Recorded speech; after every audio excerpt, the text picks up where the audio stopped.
Recording in progress. Bueno, seguimos. Decíamos eso, ¿no? Que lo que vamos a hacer es resolver un problema mediante un algoritmo, ¿no? Vamos a avanzar un poquito. Este PowerPoint después se los paso.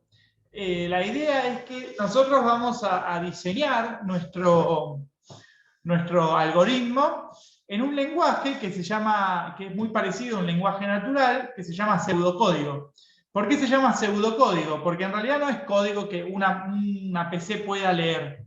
Entonces, por eso se llama pseudocódigo. Es como algo intermedio entre el lenguaje natural, o sea, nuestro lenguaje, y el lenguaje que la máquina interpreta, en cualquier lenguaje de programación, ¿no? Entonces, eso que está ahí en el medio se llama pseudocódigo. Y nosotros, en el principio de este cuatrimestre, hasta el primer parcial, lo que vamos a hacer es diseñar todo en pseudocódigo. A partir del segundo periodo de nuestro cuatrimestre, lo que vamos a hacer es, en realidad, vamos a usar un lenguaje de programación para poder codificar nuestro pseudocódigo que analizamos en estas primeras clases. ¿Me siguen hasta acá, chicos, o voy muy rápido? Cualquier cosa me paran, ¿eh? Cuando alguien no entienda algo, me para, no hay ningún problema. Ok. Se entiende. Después, ¿vamos bien? ¿Vamos bien? Vamos bien. Sí. ¿Qué lenguaje vamos a usar? Bueno, nosotros vamos a utilizar BBNet, bb.net, y también C#. O sea, yo voy a hacer en ambos lenguajes todo lo que hagamos y después cada uno elige. En lo particular, a mí me gusta más BBNet.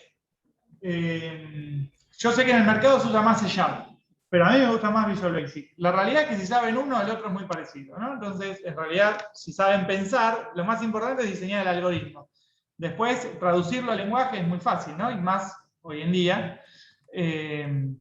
Si tenemos en un lenguaje hecho, lo podemos traducir tranquilamente al otro haciendo un clic, ¿no? Es como inglés al español en un paso. Pero bueno, vamos a usar esos lenguajes. Y en la materia del cuatrimestre que viene, en programación visual, bueno, ahí vamos a usar obviamente el Visual Studio y vamos a avanzar un poquito más. Vamos a relacionar lo que ustedes están viendo en objetos con lo que estamos viendo en programación lógica. Pero bueno, no nos adelantemos tanto, vamos paso a paso y vamos a ver un poquito más de esto del pseudocódigo y demás, ¿no? Bueno, todo eso es un poquito de introducción, vamos ahora a lo que nos interesa. Repasamos el concepto de algoritmo, el conjunto de pasos lógicos y estructurados. Lógicos y estructurados quiere decir que van a tener un orden, ¿no? Y que van a tener una lógica, que a través de esa lógica van a resolver nuestro problema.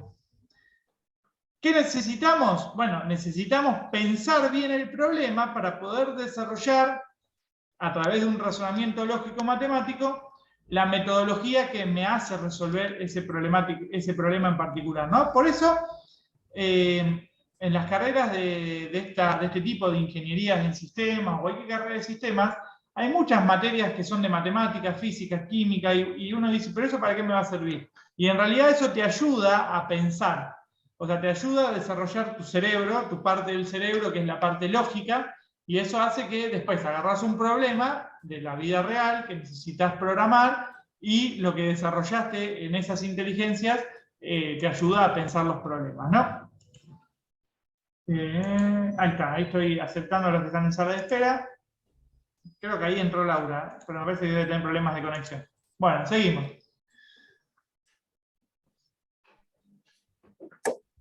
Bueno, vamos a avanzar un poquito. ¿Cómo es la estructura de un algoritmo?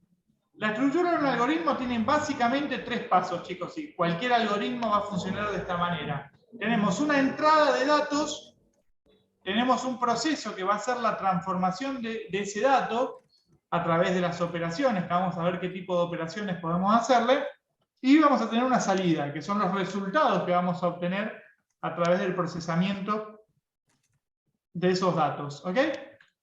Eso es el ABC de un algoritmo que vamos a diseñar ahora y que pueden diseñar después en un trabajo en la vida real, ¿no?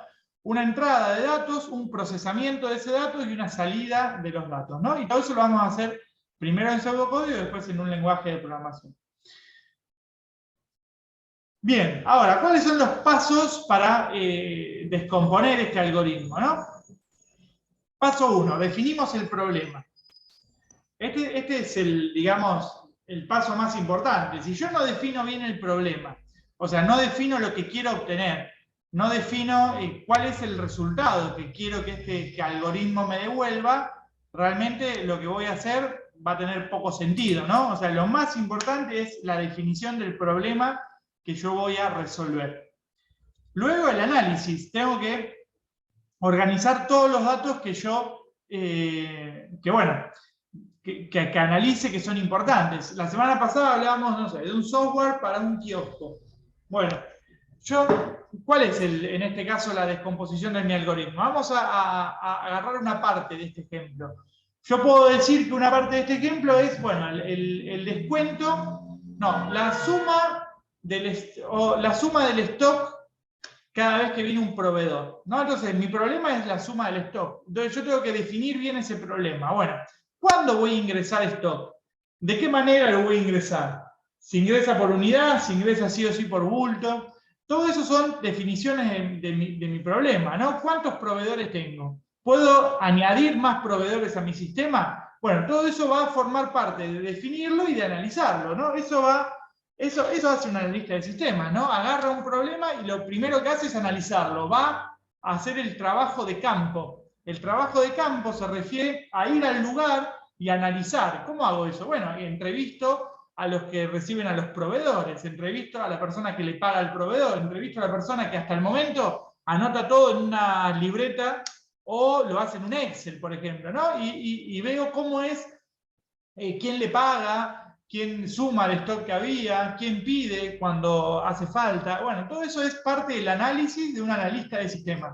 Una vez que hace eso, que hace el análisis, sigo por el paso siguiente, diseño mi código, o sea, mi pseudocódigo, o primero mi algoritmo, ¿no? O sea, primero lo diseño en lenguaje natural, después lo paso a un pseudocódigo. Y a partir de eso, bueno, lo empiezo a programar. Una vez que hice el diseño, hay gente que se dedica solo al diseño, por ejemplo, que no hace el código. Bueno, hace todo el diseño, por ejemplo, el UML, ¿no? Que es un programa, un lenguaje de diseño. Eso se lo pasa a un programador, el programador lo hace y después viene la parte de verificación o las pruebas, ¿no? Donde uno va a probar que eso realmente funcione en el campo. Lo va a probar en el kiosco, a ver si la persona que lo va a usar realmente cumple con sus expectativas y además o sea, lo que ve, su interfaz es realmente visible e interesante. Así que bueno, vamos ahora al pseudocódigo. Y acá quiero que me empiecen a prestar atención y a tomar nota y bueno, vamos a ir a donde tenemos que ir. Y con esto vamos a resolver el primer trabajo práctico, ¿no? El trabajo práctico número 1. Así que acá quiero que realmente empiecen a estar bien atentos. ¿Hasta acá alguna pregunta, chicos? No, profe. ¿Vamos bien? Por ahora, Muy bien. No, no. bien. Bien, bueno, vamos ahora a lo real. Vamos ahora en serio. Dice, lo primero que tengo que hacer en el análisis del programa es identificar los nombres que se le asignan a los datos de un programa. Estos son constantes, variables y tipos de datos, ¿no? Entonces, por ejemplo, en el problema del kiosco, yo puedo nombrar a una de mis variables stock. ¿Está bien? A otra variable le puedo, no sé, la puedo llamar prov1. ¿Qué es prov-1? Bueno, proveedor 1. Después puedo decir, bueno, prov-2, proveedor 2. Estos son como nombres en clave que lo que hacen es identificar la constante variable, o la variable, ¿no? En este momento, en estos ejemplos digo calf1. Bueno, calf1 seguramente en un programa podría ser calificación 1, ¿no? Son formas de nombrar a las variables o a las constantes. Valor-1. Disculpa, Rodrigo, te hago una consulta. Sí. Porque estábamos preguntando si ibas a subir el video, porque los videos de la clase pasada no se subieron. Ah, sí, bueno, lo subo. Me olvidé. Pero sí, esto lo voy a subir, quédense tranquilos. Dale, gracias. Igual los de la clase pasada los tengo. Los tengo que descargar el Zoom y se los subo ahí al Classroom, no se hagan problema. Bueno, entonces yo le asigno un nombre a mis variables. Otra forma de escribir los nombres de las variables, una es con guión bajo, ¿no? Que me separen las palabras o las primeras letras de las palabras. Por ejemplo, en vez de escribir num-hrs, que sería número de horas, por ejemplo, podría ser el nombre de mi variable. En muchos casos, muchos programadores usamos la notación camello. ¿Escucharon hablar de la notación camello? Sí. No. Yo no. ¿Nadie? La notación camello es, por ejemplo, escribir, como yo voy a escribir en el chat. A ver, yo quiero escribir, no sé, cantidad de materias, escribo cant, como estoy escribiendo en el chat, mat. ¿Qué es el camello? Bueno, en vez de escribir así, cant-mat. No salió nada. Ah, porque estoy escribiendo. No, disculpen, estoy escribiendo a los everyone. Ahí está, ahora sí. Estaba escribiendo a los de la sala de espera, no sé por qué. Bueno, ahí está. Por ejemplo, cant-mat y cant-mat. O sea, el de arriba se llama notación camello. ¿Cuál es la diferencia con el de abajo? Que la primera palabra seguida de la primera palabra, bueno, perdón, que la segunda palabra seguida y todas las consecutivas, la primera letra va a ser mayúscula, para diferenciar una palabra de la otra. Exactamente. O sea, se escribe todo seguido, pero se diferencia una letra, una palabra de la otra, o las primeras letras que me describen una palabra de la otra, usando mayúscula, ¿no? Por eso se llama camello. Y si no, siempre se puede ten usar en cuenta que en ese caso, Ujú. eso sería una clase, cant-mat, porque la primera también es mayúscula. ¿Cómo? Y en tu caso, ahí Sí. sería una clase, porque la primera también es mayúscula. Si fuera Sí. una variable o constante, sería una minúscula, la primera. ¿Eso que lo vieron en programación orientada a objetos? En 4 cursos de programación. Buenísimo. Bueno, eso es por convención igual, ¿eh? Como les digo, la notación camello también es una convención. Cuando yo me pongo a programar, agarro cualquier programa, la gran mayoría eso no lo pide, ¿no? O sea, yo le pongo a la variable lo que tengo ganas de ponerle. Pero bueno, por convención se puede poner, como decías vos, pero bueno, no es el objetivo de esta materia en sí, ver clases, objetos y todo eso, pues nos sobrepasa totalmente. Bueno, seguimos. Escribir en el chat. ¿Cómo? No, igual le puse a mi compañero que dijo de clase. No, me A él estaba respecta. cargando Laura a mí. Claro, Ah, sí, sí. perdón. Yo no respondí por eso, Laura. Está bien. Traten de escribir algo del profe por privado. No lo escriban en público, ¿no? Pero bueno. Seguimos. No era nada de vos. No, está bien, pero digo que a uno se puede confundir.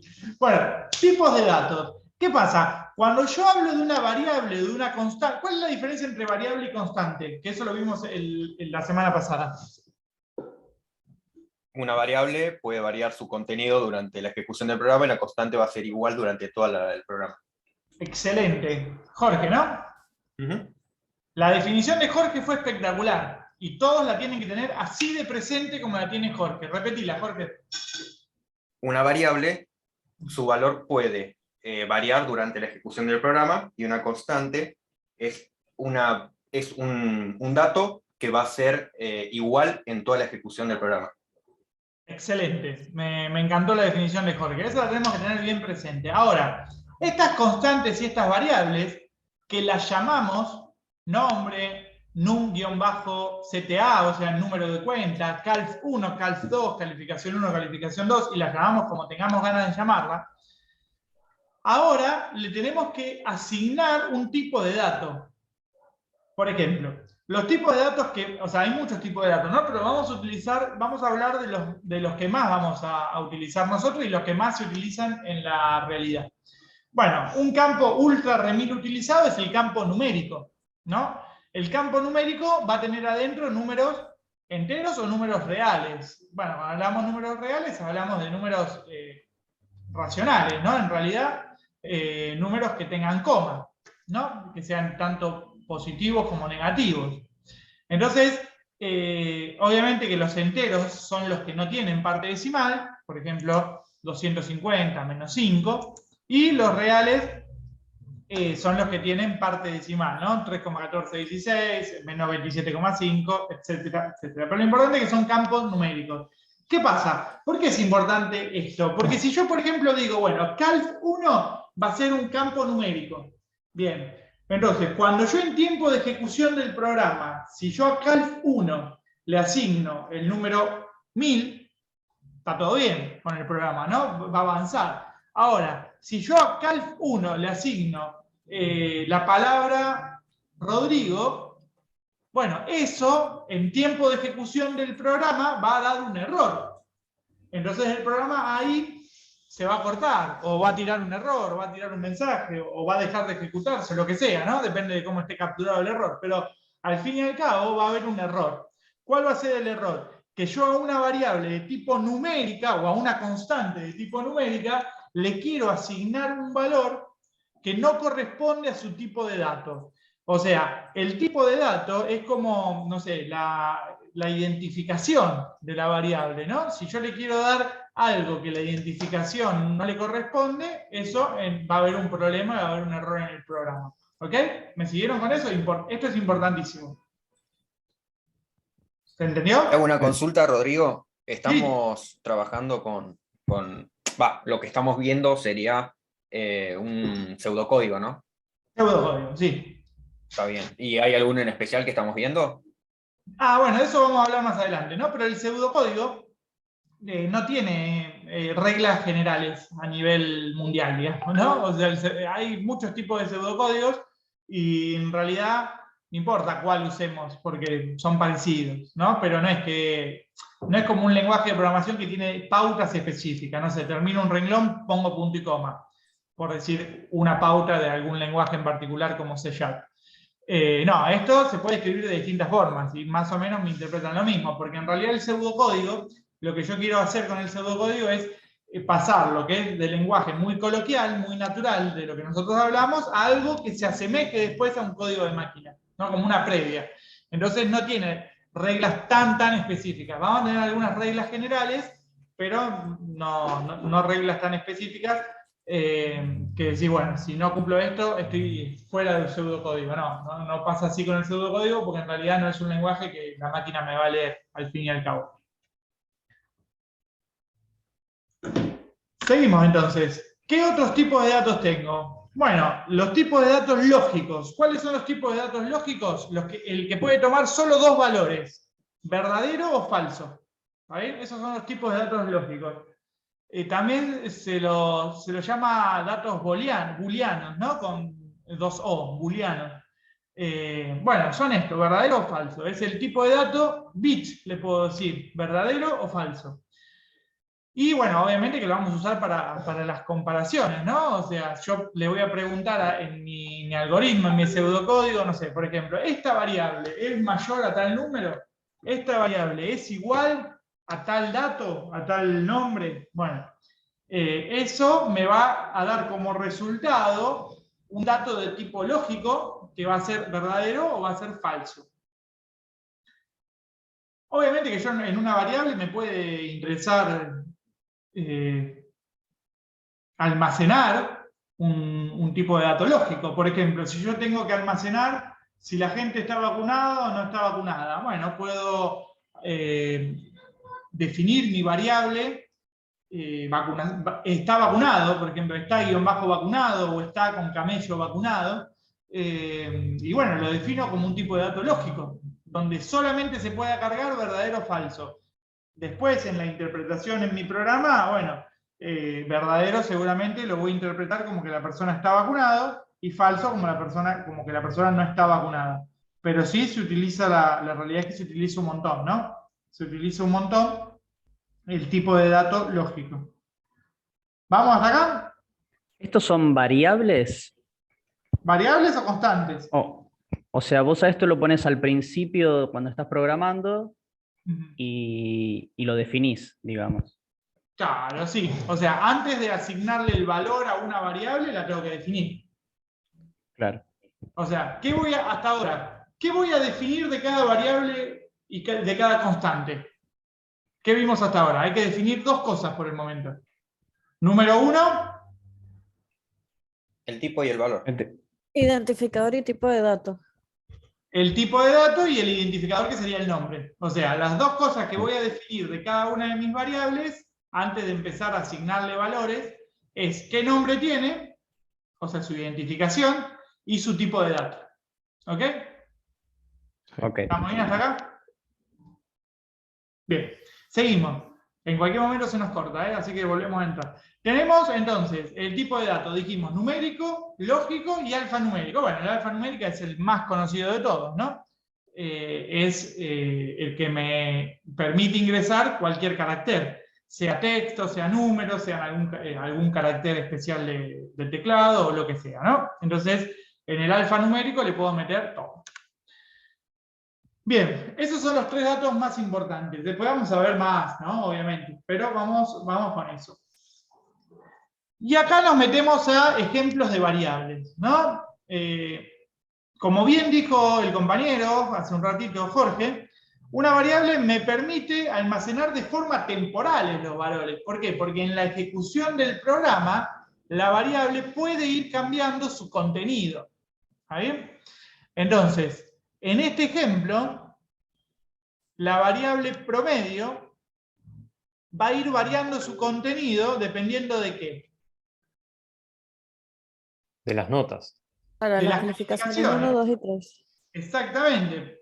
O sea, porque yo no le estoy diciendo que el promedio, que el prom, la variable prom, va a ser 4 más 5 más 7 dividido 3. No, le estoy diciendo que va a ser calificación 1, calificación 2 más calificación 3 y a eso lo divido por 3.